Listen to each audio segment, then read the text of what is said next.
खुलुमबाय। दिनै आं लाइमोन खन्थाइगिरि लोगो बिजेन्द्र मुसाहारिनि खावलायनायाव बिथांनिनो दोंसे खन्थाइ आवरायनो लादों।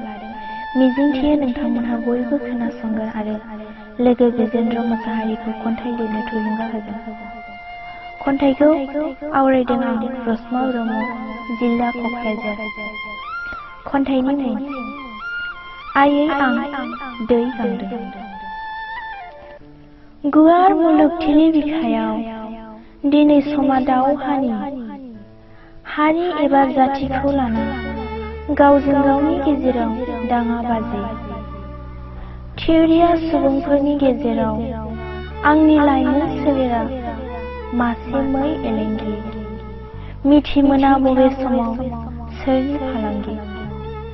फैबाय थानाय समाव अरन सेरनि बै लामायाव माखासे सिनाय मोनै सुथुरफोरा हमख्रब हमसि लानानै बुरख्लाब बुरख्लाब जादों आंनि सोलेर। गैया रावबो खोनानो आंनि रानखांनाय गारांनि हसिख्रावनाय राव। हारि एबा जातिनि थाखाय आइजोनि गोथार सोलेरजों मानि दावहा? बुं आयै मानि दावहा? बे सोंथिनि सोंनाय दा नों खोनालिया आयै, नों खोनालिया आयै आं दै गांदों नोंनि आखाइनि। खन्थाइया एसेनोसै, गोजोन्थों।